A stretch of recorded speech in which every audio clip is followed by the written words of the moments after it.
Marvel likes their what-if stories. Well, here's one.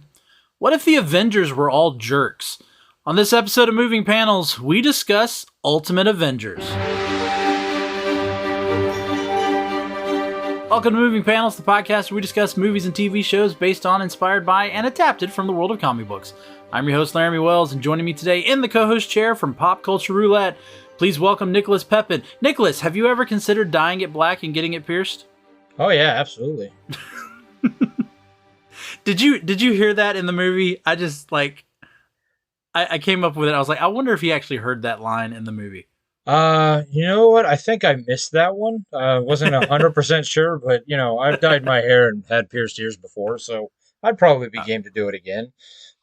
So it's in the scene where Cap is walking outside and he passes the guy and the girl that have the punk rock look. Okay. They've the spiked hair and all that, and as they're walking by, the girl says, "Yeah, I'm thinking about dyeing it black and getting it pierced." Yeah, that's not sure. I was like, that's a line to just Yeah, throw in there. there were a lot of just lines that were thrown in this one that were interesting. Yeah. So we are in the middle of AniMAYtion in Moving Panels, and for this AniMAYtion month, since it's our first official AniMAYtion month, I wanted to do the first of Marvel and DC. And so we are doing Ultimate Avengers, which is credited as the first Marvel cinematic original movie, whatever you want to. I don't know if their animated movies have an official name, but we can call it the Marvel cinematic animated universe, kind of like DC kind of does. But their stuff didn't all get connected. That was no, they didn't. They kind of, and it fell flat real fast too. Like the DC thing. Oh yes, the DC thing started, and they've just kept it rolling, and they don't even connect all the DC ones, but the Marvel ones, it's almost like as soon as they started the live action a couple years later, they just forgot they even were doing animated. Well, that's because they had the MCU at that point. Like, okay, animated's not working. Let's try it live action. And that seemed to work out. So we are talking about Ultimate Avengers. This movie was released, of course, it was straight to video. So no theater release here, but it was released February 21st, 2006. I will admit, I think I ran out and grabbed it as soon as it hit the shelves. But when was the first time you said February 21st?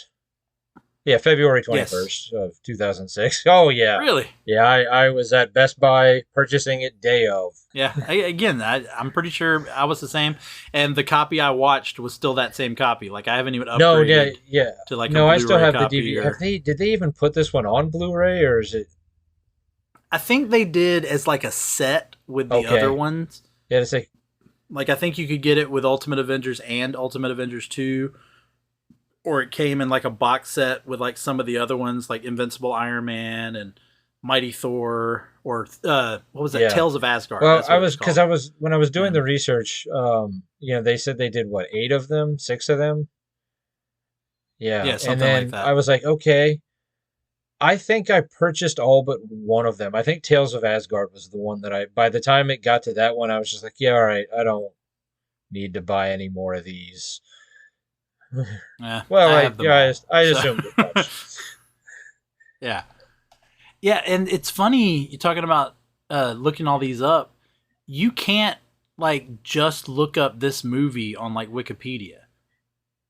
Instead, it's the entire animated series, which I found was kind of interesting. Like, why isn't there just a post for?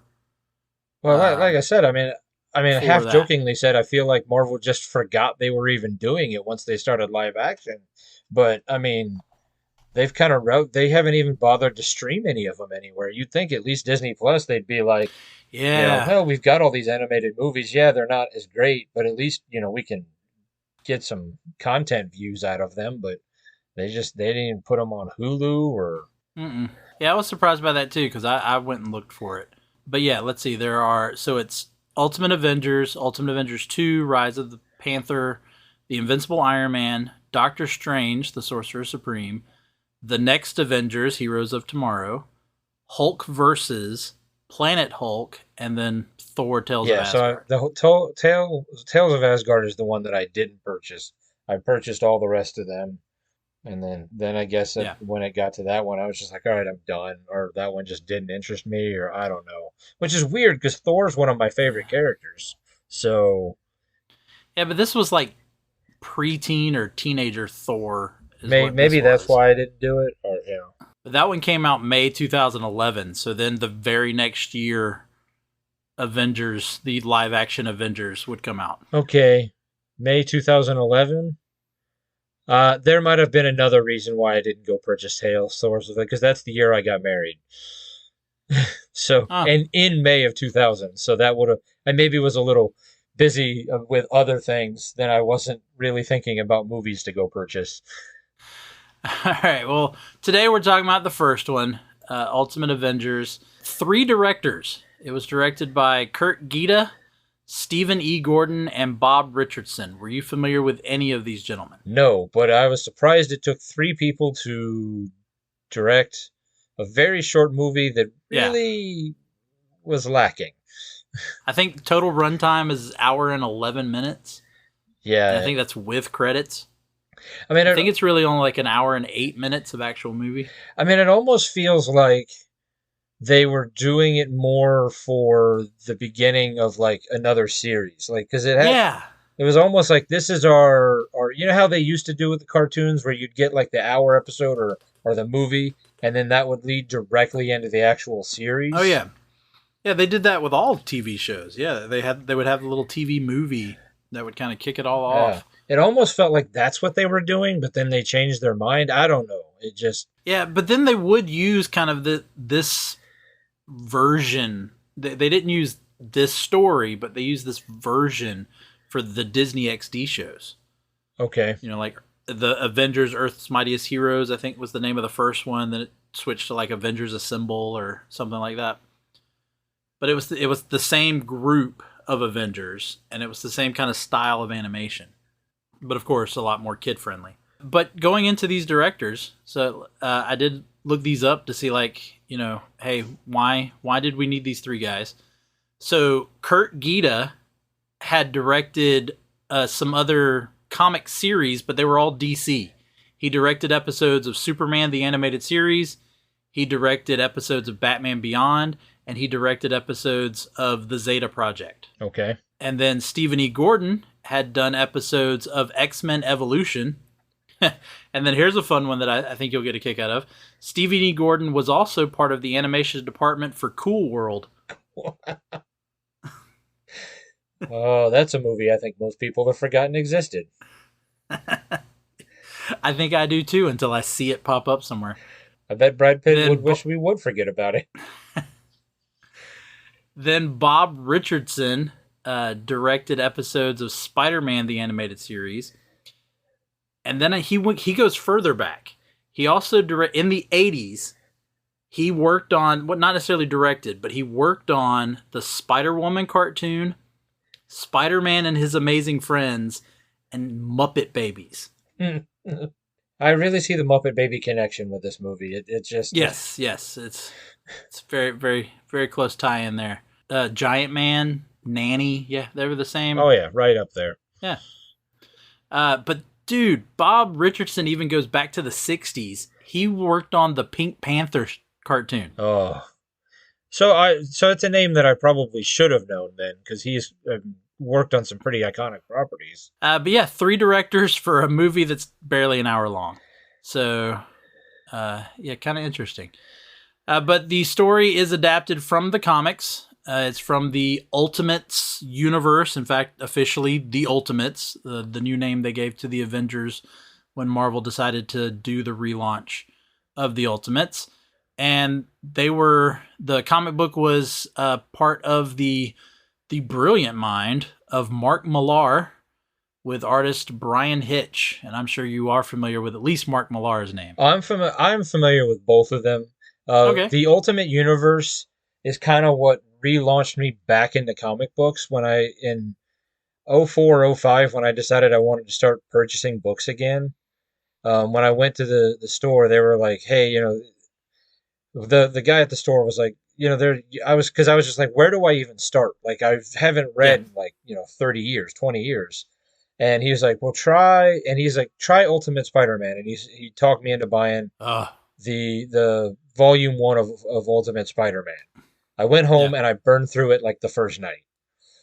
Yeah. I went back the For next. those who don't know, this is what introduced us to Miles Morales. Right. And Yeah. but I started getting into the Ultimate Universe before we got to Miles Morales. So like Mm-hmm. I had to play catch up with the Ultimate Universe. So like I was buying graphic novels instead of or the trade paperbacks Yeah, the and the collections. Yeah. collections. So like I have most all of the Ultimate Spider-Man in trade.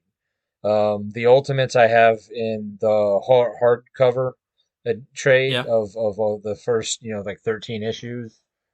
Yeah. Um, Well, yeah, it was really only a 13-issue run. okay, yeah, that's right. Because they Yeah. were the Ultimates, other than X-Men and Spider-Man, were really just a collection of like short runs of Yeah. connected stories where they'd pick back. I guess Fantastic Four had a little bit of a run too, but I'm very familiar with the Ultimate Universe. And of course, the Ultimate Universe would not only inspire this movie. I mean, it in essence inspired the MCU. Yeah, There's a lot of the MCU definitely borrows heavy from the 616 universe as well as the 1610.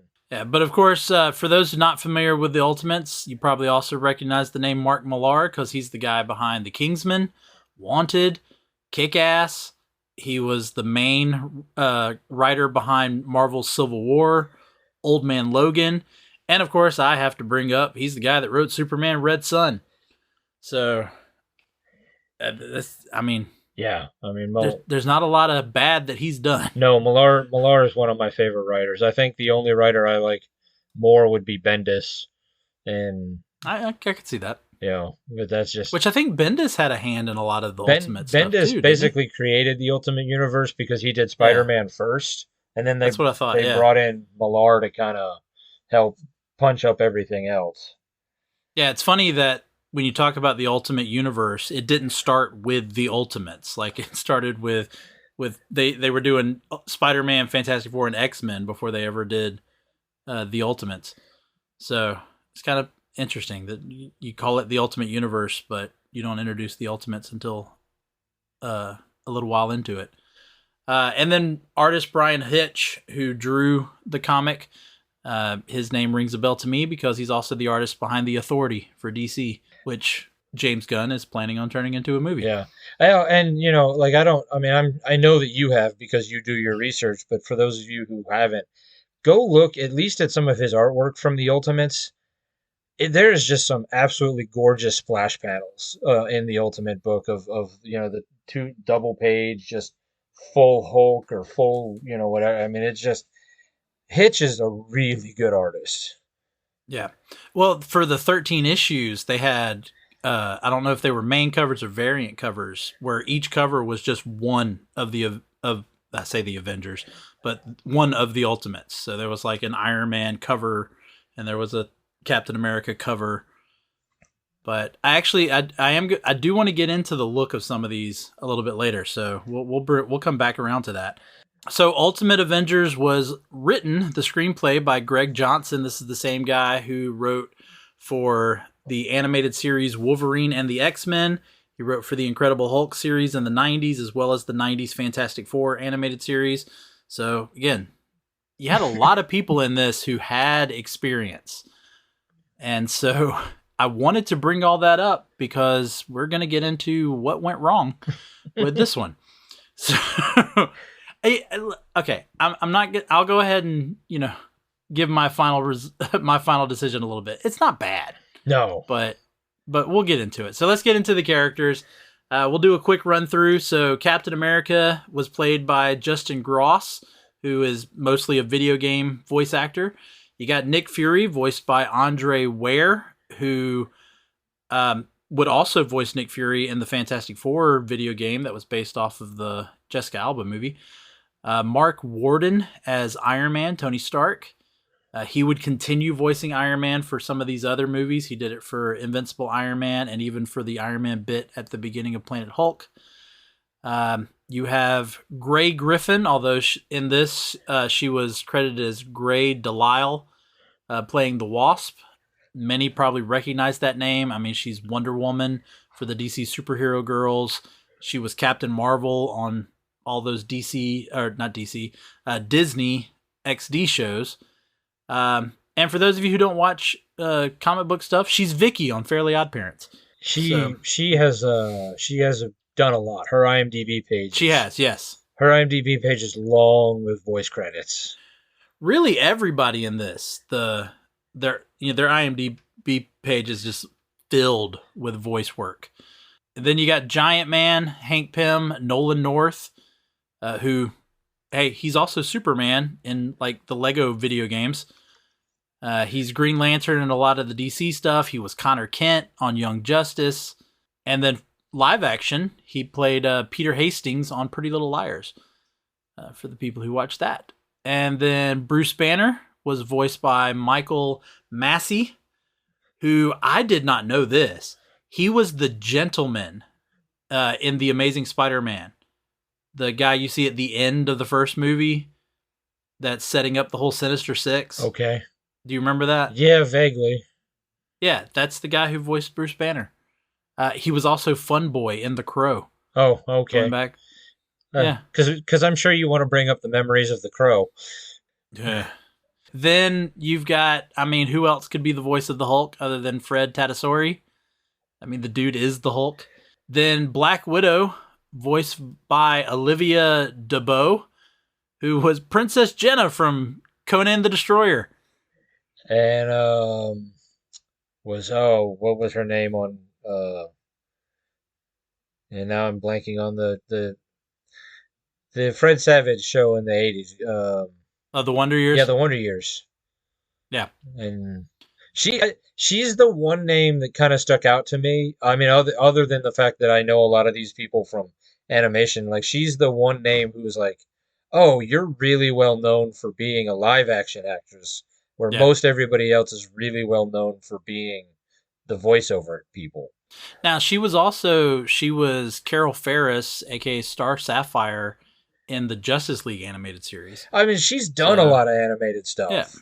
But, when I think of her, I think of Wonder Years, I think of The Big Green, I think of, other stuff like that. I don't necessarily immediately head to animated, where if you say Nolan North, I'm immediately like trying to... Yeah. It's easier to list the cartoons he's not in. There's some truth to that. Then we've got David Boat as the voice of Thor. Again, another big voice actor here. He actually voiced the Thing for the Disney XD animated shows. And then you've got Nan McNamara playing Betty Ross, who not actually that much of a voice actor. She's probably the one that really hasn't done a lot of voice stuff. But this woman has appeared in TV shows going all the way back to Alf, and then all the way through 911 Lone Star. Oh, there you go. Like, she has had a really consistent career for a couple of decades. So I'll go ahead and ask the question, then we can dive into some of these a little bit further. But who do you want to see again, and who do you wish would get ripped apart by the Hulk? Well, we'll get to it, but I would say the guy who did Banner, Massey. Yeah. I don't know. Like, I didn't, the voice and the character just didn't match for me. Like, the look of the character didn't match with the voice? Yeah, the look of the character didn't match with the voice. And then, I mean, when you can't go wrong with Grey Griffin or Olivia. I mean, well, Olivia Diabo I thought that accent was a little... That's what I was going to ask you. What did you think about the Russian accent? It was a little, like, obviously fake. Which I have a problem with, because, a lot of people have talked about when Scarlett Johansson was playing Black Widow, it's like, well, she doesn't have an accent. And I'm going, well, she shouldn't, because she's supposed to be this super spy. Right. And a super spy would not have an accent, especially if, the whole premise behind Black Widow is that she was a spy undercover in America. Like, she's not going to have this thick Russian accent. Now, I know the Silver Age version did. Like, you would read the bubbles, and I think they would even sometimes even say in Russian accent. Yeah. But Well, I mean, or a super spy would be able to fluently change her accent to match the yeah, situation. But her character did so little that I didn't really think much of it. It's just Michael Massey, I guess. Just his it just bothered me. Like it really didn't match for what I thought what I thought he should sound like. so I'm not going to disagree with you but I think more so that was the case for me for Justin Gross as Captain America. I thought he sounded too much like a kid. You're not wrong. I mean, it really comes down to there's a lot. I mean, that one, Banner just stood out more than the rest of them. But there was a Mm. lot of them that were just like, man, this doesn't. And I think that might be where we begin to see what didn't work and why it fell apart. Yeah, I think though character wise, I honestly didn't really care about Black Widow being in this. What So was she? I, yeah, and that's part of it. I mean, you could really say the same thing about Thor. Uh, I mean, Thor's in the movie probably what, a total of 7 minutes. If that, yeah. Yeah, shows up at the beginning and then shows up again at the end out of the blue. So I really wouldn't care about that. I will say I actually kind of like Nolan North as Hank Pym though. Yeah, I mean, he did a really good job of being the jerk. I mean, I do think that maybe they went a little bit too far in establishing that he was a jerk and sort of irredeemable. And I'm guessing we'll get to why in the moving panel Yeah, section. yeah, yeah. Um, but I felt like maybe they should have at some point like toned it down a little bit or given him some like, yeah, he's a jerk, but at least there's a little bit of a redeeming quality for him to still be on the team. Yeah. Because I mean, he was just like I don't know. every time he would like Cap would give him an order, he'd be like, "You don't even know what you're talking about." You're like, "But that's Captain America. Like, come on, you know who that is, right?" Like, Yeah. Yeah, I'm not saying that the character was good, but I think the character worked for what it was. I do want to go to Iron Man real quick though, because this is what I was coming to earlier. You talked about the artwork that Brian Hitch did for the comic. Now, I didn't look up who did the artwork. I know that Brian Hitch like supervised for this, but I don't know who actually did the artwork. What did you think of the look of Iron Man? I mean, I thought it was a pretty. I mean, are we talking about the Tony Stark? Either one. Okay, I mean, they definitely were using more of the Ultimate armor, the Yeah. one from the Orson Scott Card book. I don't know. I mean, it looked. I mean, it was obviously Iron Man, but it just Iron Man does every time they do him differently, just a little different, and it's just like he's got like 317 different outfits and Mm. Mark 1 armor and Mark 317 armor and Yeah, yeah. This isn't the the big bulky, just looks like he's inside of a giant, medicine pill that you got some in the Silver Age.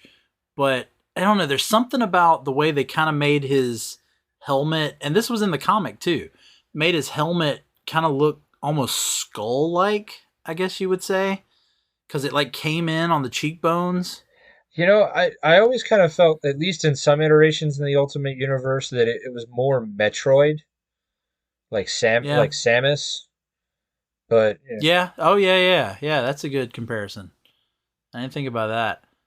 Yeah, I wouldn't say anything about that.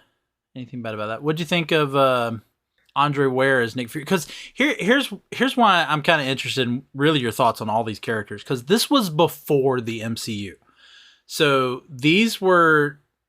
It's hard watching this in 2023 and not thinking of Robert Downey Jr., Chris Evans, right. Samuel L. Jackson.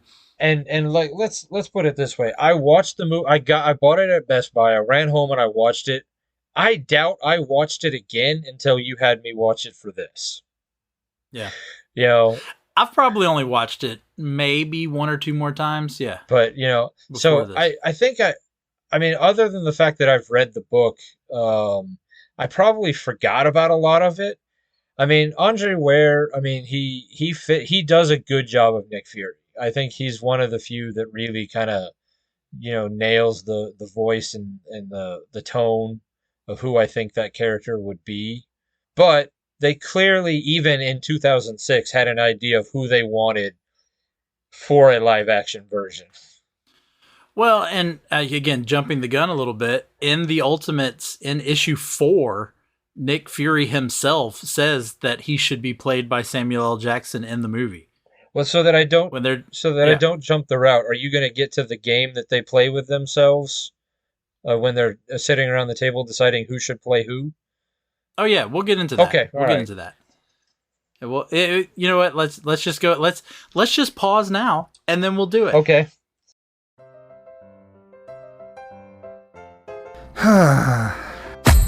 What seems to be the problem, pal? There's just so much pain in the world, so many issues. I don't think I can bear it. Well, friendo, it sounds like you could use a dose of pop culture roulette. Pop culture roulette? What's that? Some sort of pop culture themed podcast or something? That's right, sonny boy. When hope seems far, dive into some PCR. But I already get my entertainment news from Variety. Huh, that's pretty good. If you're a chucklehead, PCR gives you news you need, condensed, unfiltered, and raw, from 3 nerds who know a little something about something. Wow, okay, sign me up. That's the spirit. Pop Culture Roulette. New episodes every Monday, available on all major podcast directories. So I was rereading the book because I do love the Ultimate Universe. It was what got me back into comics, not just watching and we're not just watching them and playing the games, but actually reading them. So I went back and I read it and I was like, oh, okay. And then I saw that and I was like, they fantasy casted themselves in the movie. And there were some interesting choices. Do you have the list or do you need me to go through the list? I have it. I think I got it. Okay. But I have, they wanted Johnny Depp to be Iron Man. Yep. Which I think, so this is what I know that they struck a deal with Sam Jackson to use his likeness in the books. Yes, because this Nick Fury, the look is actually inspired off of Samuel Jackson. So when they chose him in the book, I'm guessing it's because they already knew they had a deal. So I don't know if they were like, hey, we're trying to get into live action. Let's throw out some names and see if we can drum up some interest. I mean, they've done this for years. I remember old issues of Wizard magazine where they would like fan cast the X-Men or something, like Kevin Costner as Cyclops. Right, but it's one thing for Wizard to do it. It's another thing entirely for Marvel itself to do it. Yeah, true. They had Steve Buscemi for Hulk/Banner. Yeah.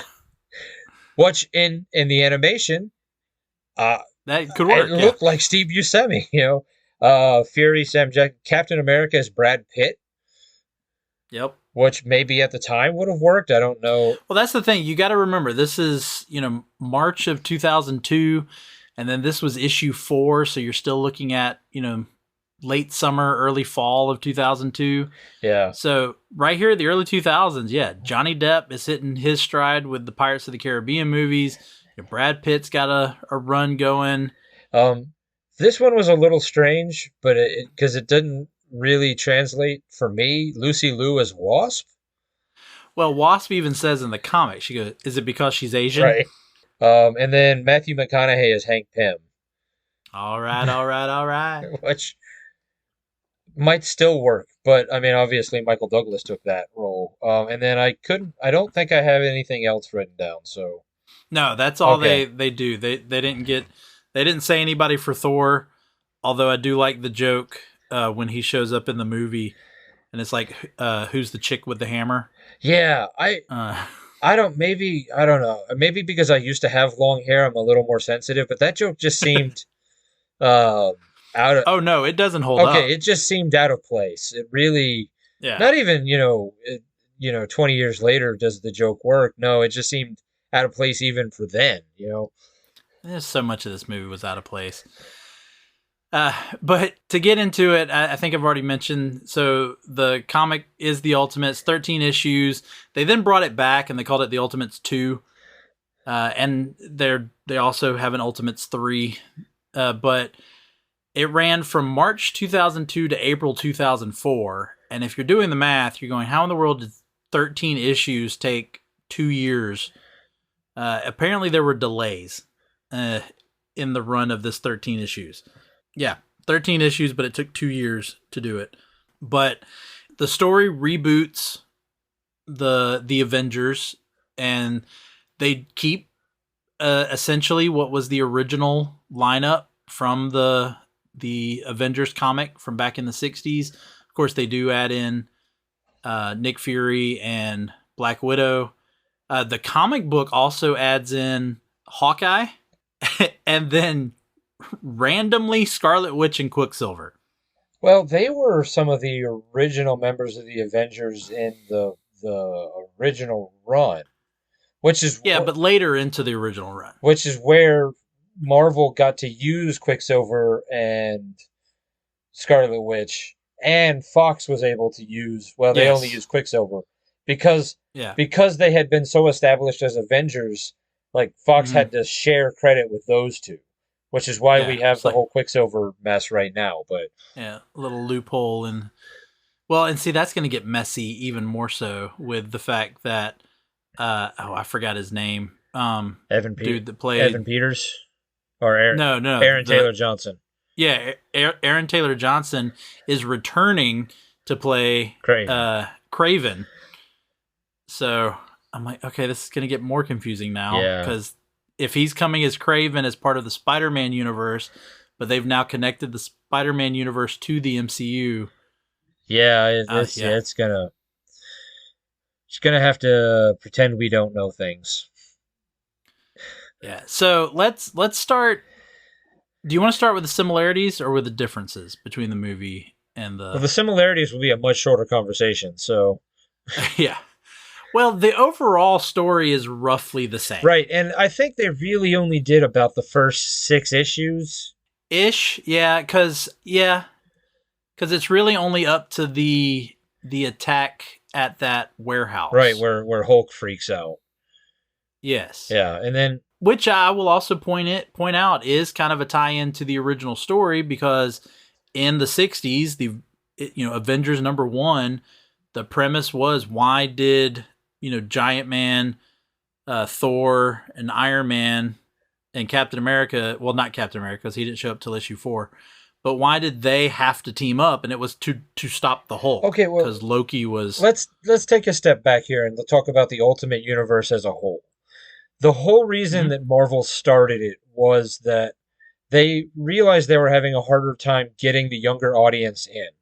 Because when you're now in issue 150, 230, whatever they were up to, because you got 40 years of story. Stan Lee and all the other guys. I'm not saying he started it by himself. Don't, get all up about that. But you've got, 1960 something up until 2001 of numbers, where if you're coming back into it or you're new, it's kind of hard to get in because you don't know where, which is why they always restart numbering so that, like they keep the numbers low.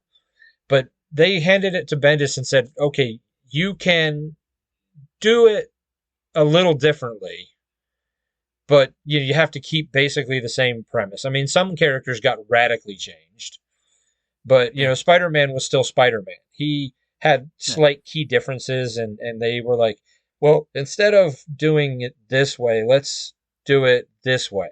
Kind of like that, that what if, like when they would do what ifs, they're like, well, let's just start a whole universe of what if, So, they kept a lot of the stories basically the same and then let them grow out until it got really crazy and somehow Reed Richards became the became the ultimate bad guy. But,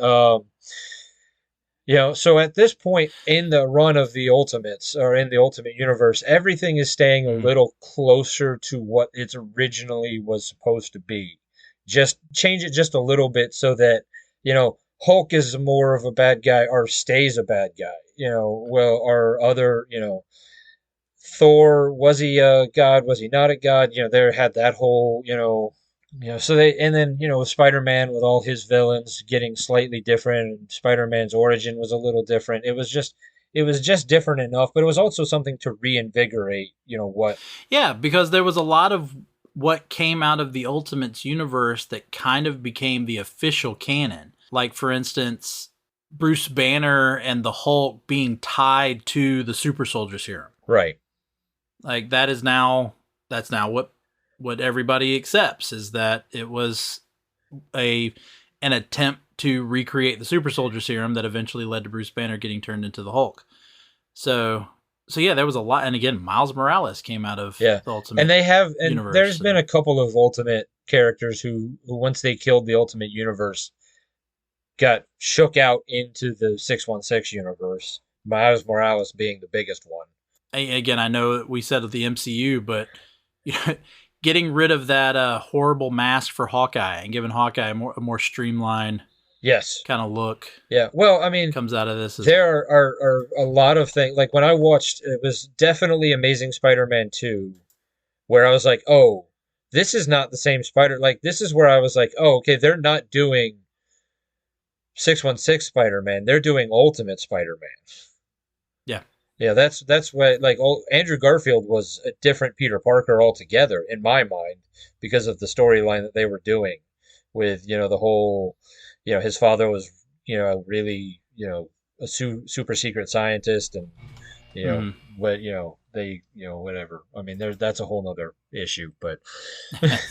I mean, so they keep with, Cap, and they went to, I'm glad they at least, unlike the MCU, they at least still had Cap is underwater frozen versus the whole plane crash thing, and he's just stuck in the snow that the MCU did.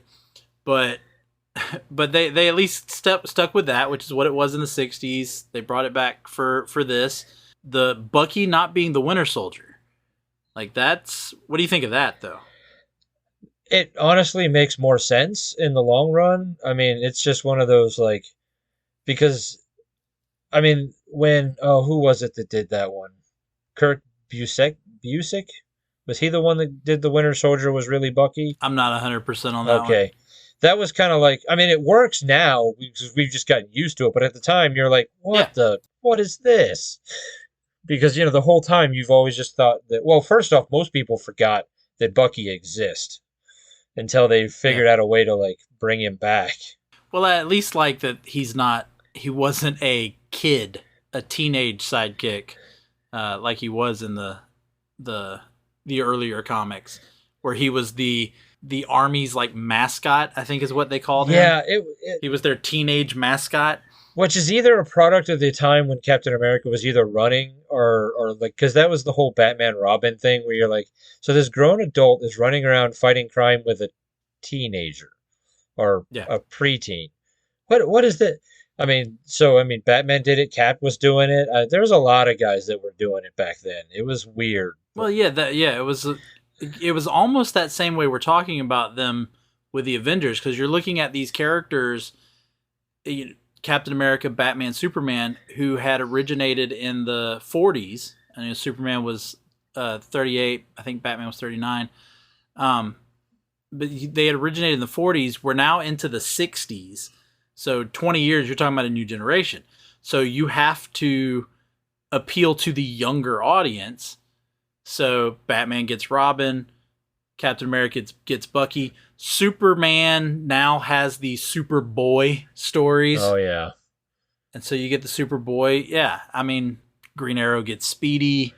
And we get all of these little sidekicks. But yeah, so you got Bucky and Gale growing up to get married, which is another interesting thing. So you're looking at when they do the original Avengers in the 60s, Cap had only been frozen for 15, 20 years. Now it's been 60 years that he's been frozen. I have a question, completely side question, but this, after reading Ultimates, after watching this and thinking about this is a question I have to ask.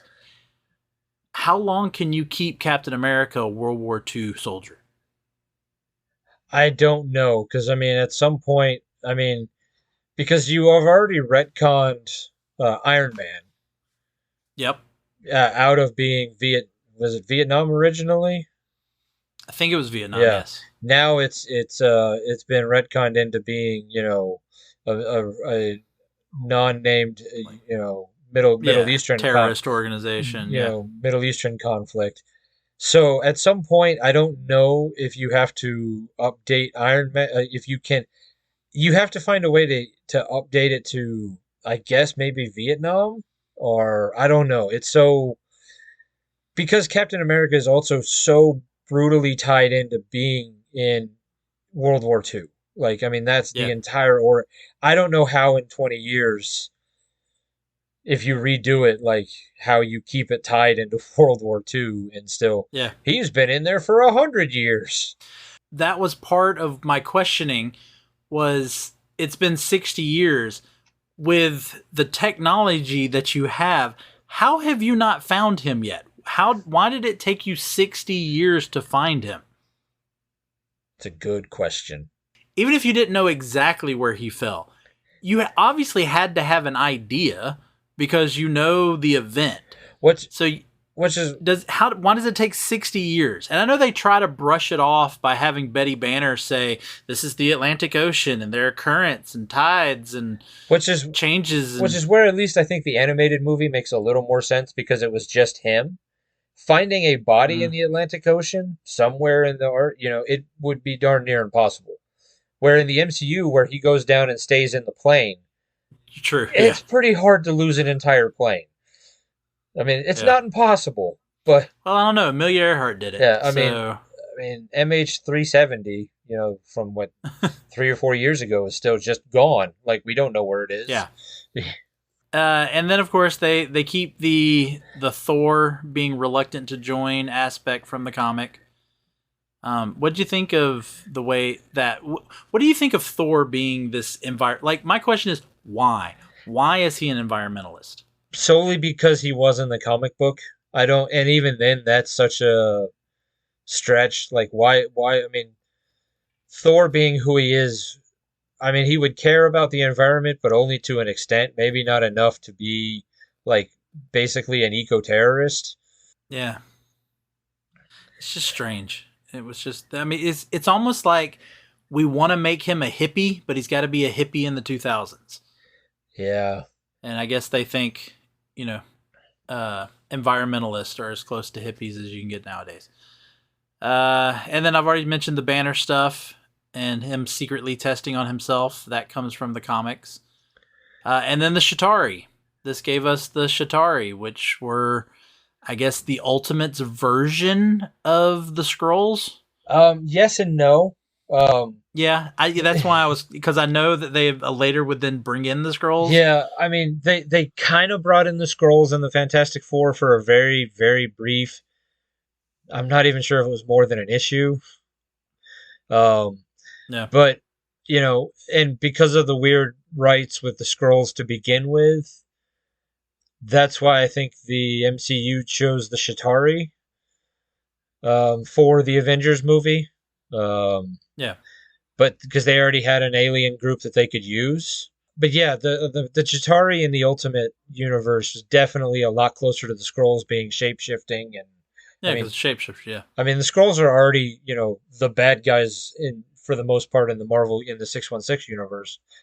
But they don't necessarily, like, kill people or, like, suck their organs out to take their body, to overtake them, like, to be the shape-shifting. Which in the comic, it's implied that they eat the person. Yes. In order to, yeah.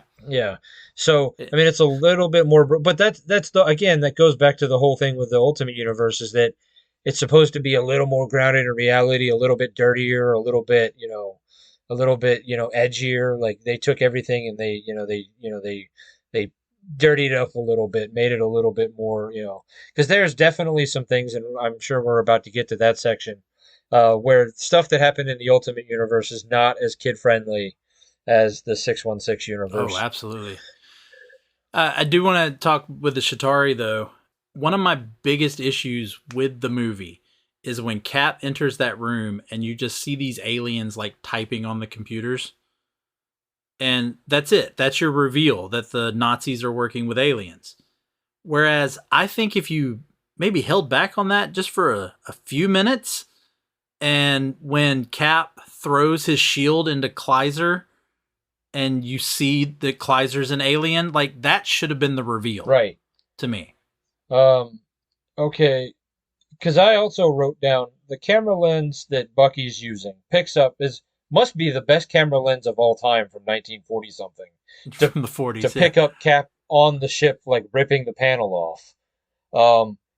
He's on a rocket, and all of a sudden all these UFOs, alien ships show up, and none of the US soldiers go, "What is going on?" They're all like, "Oh, yep, the Nazis are fighting with aliens."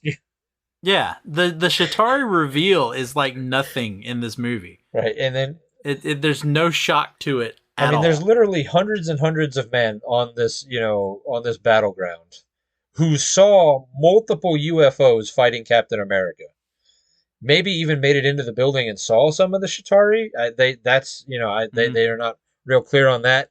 And at no point does when Sam Jackson, when Nick Fury brings up the Chitauri alien thing, people are like, "Oh, you're crazy. There's no such thing."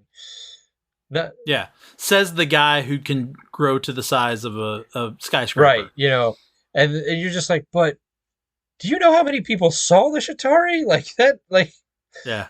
I would think that would be bigger news than we just won World War II. Like, we won World War II, and we have proof of aliens. And there are aliens. Yeah. And they were fighting with the Nazis.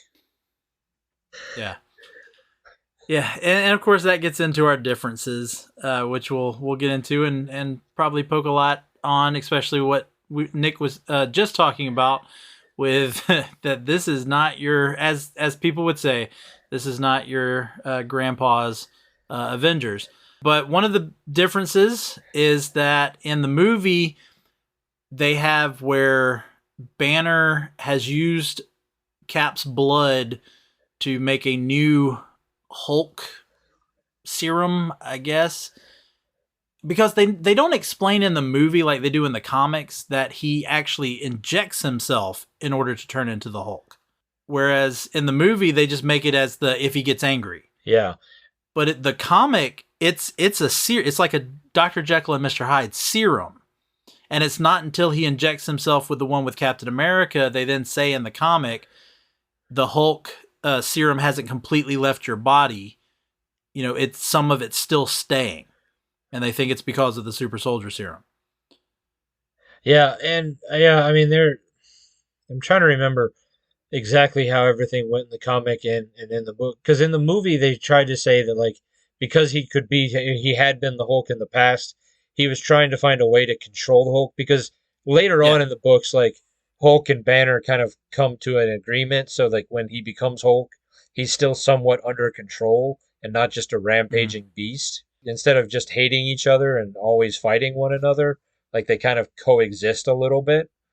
Where it seems that, like, in this one, like, he's like, if I inject myself with a super soldier serum, wow, that word is hard to say. It is. I can find a way to control it and be the Hulk, but not a rampaging beast. Yeah. And which he does for a little while. And then the Hulk takes back over, and ultimately the Hulk ends up being really the villain of this movie. Right. Because the Chitauri is taken out very easily. And then it turns on to be the Hulk. But yeah, he never gets control in this run of the story in the comics. He is just a rampaging monster who, and we're going to keep it as PG as we can as we're talking about this, but in the comics, Hulk is angry because Hulk want Betty. Hulk want Betty in the biblical way. Yes. Yes. And he's very mad that she's on a date with Freddie Prinze Jr. Yes. Which me as a Sarah Michelle Gellar fan was like, wait, wasn't Freddie Prinze Jr. with Sarah Michelle Gellar in 2002? And they were. So, but, and then he thinks that Captain America is moving in on Betty, or not Betty. Yes, on Betty. And so he gets jealous and goes after Cap, but then Cap uses the most simple, like, reverse psychology on him and makes the Hulk think that Kleiser is the one actually going after Betty, and that's what makes the Hulk fight the Nazis, the Shatari, whatever. It's weird in the comic. Yeah. Yeah, I mean, it's very weird. Yeah, and I was just looking at my notes again, I realized I probably shouldn't take notes in two separate places, but I did. In issue 3, there was a joke about nose breaking that involved Robert Downey Jr. Oh, I don't remember. Yeah, that. I wrote it down, and I wish I had been a little bit more careful about writing it down because first off, one, I don't remember Robert Downey Jr. ever getting his nose broke, but I'm not like an expert on his life. But they make a joke about, oh, if I break my nose again, I'll be like Robert Downey Jr. And I was like, well, that's funny because he ends up becoming Iron Man. One of the bigger differences was, with Iron Man is that in the Ultimate Universe, I believe from the get-go, everybody knows that Tony Stark is Iron Man. Yeah, that was literally my next note. And that in the movie they tried to keep it secret because I mean that's where the 616 were picked up on. Well, and the MCU really picked up on it because at the end of Iron Man 1, where he's doing the press conference and he just goes, "I'm Iron Man." Like that's where they were like, okay, this is probably more in the Ultimate world than the 616 world. Yeah. Yeah, that was, and then another, I think, big difference is the movie tries to keep to the Silver Age Captain America, the one that Chris Evans even portrayed, of the ultimate Boy Scout. But in the Ultimates comic, Cap is not a Boy Scout. No. Like, Cap does a lot of gray area stuff. Yeah, and in the first few issues, like it becomes later when he's a little bit more violent, a little bit more willing to push the envelope on the battlefield. There's a great scene in the book that I want to say it's in the first run. I didn't get to that issue where he's beating somebody and he's like, "You think this A on my helmet stands for France?" Yeah. Yeah, that's what he says to Kleiser in the fight at the end of this 13 issues when he's fighting them, and Kleiser's telling him something about you'll never win. Why don't you just surrender? And he says, "Do you think this A stands for France?" Yeah, which I don't think. Yeah. Even if he thought it, I don't think the Chris Evans version of Cap would ever say something like that. Well, even the way he uses Hulk as a weapon, the Chris Evans Cap would not do that. In the way he does it. And let's go ahead and get into this. The Hank and Janet storyline. Yeah. And Cap goes after Hank. Like, takes vengeance out on Hank for what he does to Janet. Yeah, because, I mean, and I think, in the regular 616, in the original, Silver Age, Golden Age, whatever run of Ant-Man and the Wasp, and when Ant-Man keeps going between Hank Pym and Ant-Man and Giant Man. Yellow Jacket. He slapped Janet in that run too, right? Yeah, so that's the catalyst of the story is there's where Hank Pym, he is Yellow Jacket at the time. Okay. And he's getting really frustrated because the Avengers, I think they've kicked him out at this point. I know this is around the time where he gets kicked out of the Avengers. And Hank is actually causing issues so that he can come in and look like the hero and the Avengers would want him back. And Janet was like, "You can't do this. You can't do this." And he turns around and backslaps her. And that's the infamous, meme shot that you always see of him hitting Janet. This one takes it to a whole different level. Yeah, it is. It's a little bit more than just slapping. Yes. Yeah, there's some very, very violent physical battle between the two of them. I mean, they even start using their powers on each other. She goes to wasp size and stings him a few times, and then he gets his helmet on and ultimately has her attacked by a swarm of ants while she is wasp size, and sends her into anaphylactic shock because of it. Yeah. And I mean, it's bad. Right. And I mean, and I think that's where, like, because they were doing an animated movie and they were trying to probably keep it more kid friendly, you're not going to do. So I think that's where they were like, well, let's make him as much of a jerk as we can. And he was a jerk. Without doing that, so that people still hate him. Yeah. Yeah. And I think there was, at the very end, there was the little hint of it when they're talking about, well, I guess we're a team now. And then they all kind of part ways. And as Hank's, this is that middle part where the story goes wrong. The mission goes wrong. And this is in the movie. And Hank goes to walk away. And Janet, I think, says something. And you hear Hank go, "Janet, now." Yeah. And she just stops what she's saying and walks off. I think that's the one part of the movie that hints at their toxic relationship. Right. Yeah. And again, I think it's you have to be, because they were trying to do it more for kids, they weren't trying to do, like, Sausage Party. Yeah, you're not going to have domestic violence in a right. animated superhero movie. Put it in the comics, but not in the animated movie. But what did you think in the comic? Janet, though, isn't necessarily, I don't want to make her sound like she's not a victim, because she's 100% a victim. But I mean, one of the first things she does when they are having to fight the Hulk is she takes her top off to distract the Hulk. That is, and that's where I get with the, like I said, with the Ultimate Universe, being a little bit dirtier than the regular universe. Oh yeah. And that is, because they're like, let's be a little bit, not adult in the classic sense of the, like the the titillating version of being adult, but adult is in, like, we don't want kids reading this. This is more for, like, teenagers and above. You know, because, like, I was watching the movie today, and it struck me, her costume.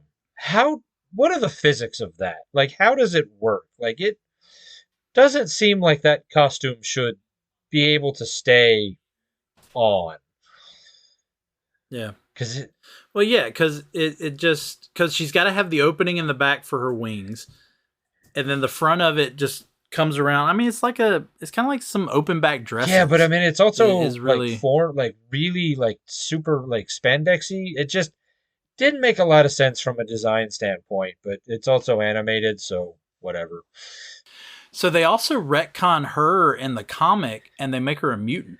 What? Yeah, which they were. I don't remember where they were in the Ultimate X-Men when the Ultimate started, because they talk about it in the book where they're like, you didn't want them to find out you're a mutant, because mutant. Yeah, because X-Men were still looked down upon. Yeah, mutant was still a dirty word, Yeah. One other thing I want to talk about, and then we can go on to our final decision. What were your thoughts because this doesn't happen in the comic, so this is just for the movie. What were your thoughts on Hulk lifting Mjolnir? I think that is not okay. Yeah. I didn't like, especially the fact, so he struggles to pick it up first, and he's using both hands. But then once he picks it up, he just takes one hand and throws Mjolnir, and then he just picks it up the second time with ease. Yeah, it didn't really follow its own rules. There again, it's been so long since I've read a lot of it. I can't remember what the rules on Mjolnir in the Ultimate Universe were compared to the 616 universe. At least in this run of the Ultimates, these 13 issues, they didn't establish it. Yeah. I think he does call the hammer Mjolnir, even though of course it looks more like Stormbreaker, but he calls it Mjolnir, whereas in the movie he never calls it Mjolnir. Right. Because I mean, in the book we have it established that he was somebody Thorinson or Thorlegin or I don't. He was a guy who had a mental breakdown and now he thinks he's Thor, and so that's what most people thought it was. But you come to find out that he was Thor all along, and the mental breakdown helped him realize that. Yeah, well, they did a roller coaster with it, and this wasn't in the 13 issues. They did a roller coaster with it where they found out that he just found the hammer. The hammer was magical, but he just found it. And then to explain the fact that he could fly, they found out that the suit he was wearing was giving him the ability to fly. And so that was leading more to he's just a crazy guy who happened to find this magical hammer. But then they later said, nope, he's actually is Thor, the thunder god. Yeah, I think sometimes the Ultimate Universe got so wrapped up in trying to be just different that they kind of forgot to make quality.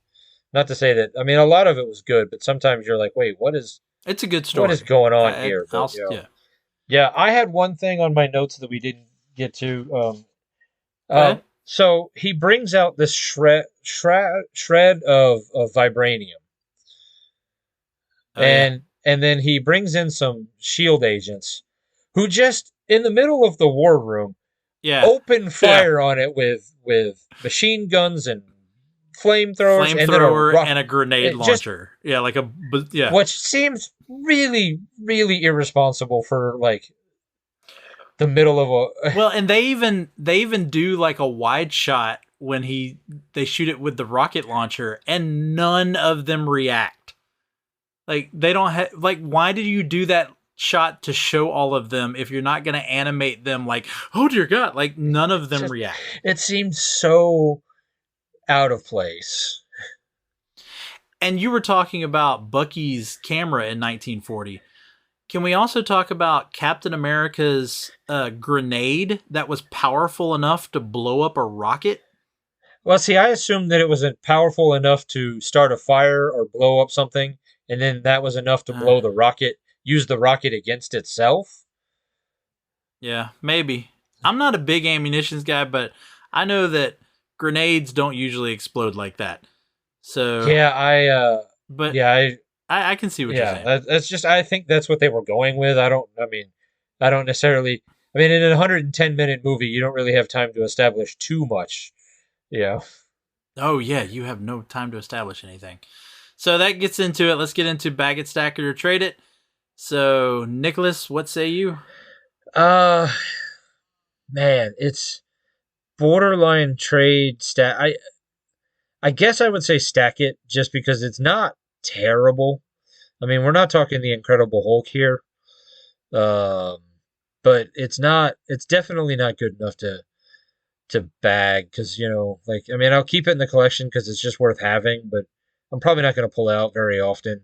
Like, I'm just going to leave it over there in the pile with the other stuff. Yeah. I'm stack it as well, and for almost the same reasons. It's fun to watch, but that's it. And yes, I know I'm biased a little bit. DC makes much better animated movies, but for the Marvel animated movies, this is one of the better ones. I will say, not saying it's the best, but it's one of the better ones because you go back to that list that I gave. I mean, Invincible Iron Man, I'd rather watch Ultimate Avengers. Doctor Strange, I'd rather watch Ultimate Avengers. Tales of Asgard, I'd rather watch Ultimate Avengers. I mean, they had better. Planet Hulk was better. I'm a fan of Hulk versus. Yeah, that one was a lot of fun. I do remember that one. Planet Hulk, and you did that really good episode with Chad. Yeah. And I think you guys were spot on. Like, I want him to do it. And granted, I think Ragnarok took away a lot of it. But I'm still hoping with the introduction of Scar, like we still get something, because that would have been such just an epic. Like if they had stayed closer to the book, and now that they have the rights for most everything back, like it would just be, oh, that would be so, even if they just did another animated one. And then you get into Ultimate Avengers 2. After watching, and I know we're only talking about the first one, but when you go and watch Ultimate Avengers 2, you almost want to question, why didn't they put these two movies together? Because they got people like me and you to go to Best Buy. That's true. And spend the money. That's exactly what they do. Yeah, that's what they do. Yeah, because they... And then they release, the special edition version with just a couple of extra features, and we go and buy it. Well, and if memory serves, like, every one of the animated movies came with, like, a trading card or a poster or something extra that, like, you're like, okay, well, I want that. I gotta have that, 3D action card that is, I've lost. I still have the DVD, but who knows where that extra thing that I absolutely had to have. Well, I know this, I didn't even look at it. I know this DVD had, like, a booklet as, like, the insert inside of it. So I'm sure it had like a little mini comic or something in it. When I opened it up, I had a little booklet, and it still had the coupons that used to come in DVDs that were like free. Get $2 off your next free 12-inch pizza with purchase of 12-inch, and you're like, okay, expired in 2007. Okay, well, I don't think I can try to use this coupon now. Yeah, but that's what's fun. And again, these were the first. I mean, it was the first one of the Marvel animated stuff. So there's others out there. Again, we've already talked about Planet Hulk, and we got some of the others we'll talk about. So we'll see how that goes. But we'll go ahead and wrap it up here. Again, the movie's only an hour and 8 minutes before credits, and so we've sat here and talked. You could watch the movie while we've sat here and talked. Yeah, I think we're both agreeing. Watch it, but yeah, that's it. You're gonna go. I watched it. Now let me ask you this question: What would you say about reading the Ultimates, the 13-issue run? I would absolutely read it. That would be bag it for me, like a big bag it. I agree. I would, however, give a caveat of like age 14 or 15. I agree. Yeah. Is that not for the younger audience? No, it's not. It's not. I mean, you have to know your kid. You have to know what their maturity level is, and know what they can handle. So maybe a slightly younger kid can handle it. I was reading James Bond books way earlier than I probably should have been reading James Bond books, but I think my parents knew I could handle it. Not, become a British Secret Service agent. But there are things that are a little bit more adult in nature, but nothing like X-rated. Not like say Brightburn. When you're talking about comic book movies, and you're like, that's rated R, and you're keeping it. It's a hard PG-13. That PG-13 almost R. Yeah, and it mostly pushes that in the content because. Dialogue-wise, there are some curse words, but it's like I said, it's the PG-13 variety. But yeah, content. I mean, geez, it ends with Hulk eating a dude, so it gives you an idea how graphic it gets. Because the Chitauri, they don't really have a form in the comic. They're it almost reminded me of the Thing, of the way they kind of look. Yeah, they just take the form of whatever planet they're trying to take over. So they don't really have they're kind of a true form. They're kind of amorphous, but Yeah. But all right, let's wrap it up there. Nicholas, you got anything that you want to share about what's going on Pop Culture Roulette? We just did a couple episodes of Who Played It Better, where we talk about all the live action. So to get away from animation, but we kept it to just live action. Of like, who played Nick Fury better, David Hasselhoff or Samuel L. Jackson? I mean, that's an easy. Oh, it's the Hoff. I mean, but you know what? That's a more interesting debate than you would think we would have, but because they're playing two different versions of Nick Fury. Yeah, and then we talk about Spider-Man. Like we go back all the way back to the guy who did him on Electric Company. Oh wow! And then we did that, and we're about to do the DC one. So yeah, I'm gonna have to. I checked out your independent episode where you did the ones that were not Marvel, DC, more like the comic strips. yeah, I listened to that one. That was interesting. Very interesting because you're going back to stuff that I don't even think people knew existed. But then, yeah, I haven't gotten the chance to listen to the Marvel one, and of course, I'm very excited to hear where you go with the DC one. All right, well, thank you, Nicholas, for joining us for this trip into Marvel's first animated theatrical movie. It wasn't in theaters, but first mainstream movie that Marvel animated. And then we're going to get into DC's, which is Superman Doomsday, in a couple of weeks for this animation month. So thank you for joining us, everybody. Rate and review the show. Follow us on social media. We always appreciate that. But for today, for Moving Panels, I'm Laramy Wells, and I'll see you on the other side of the page.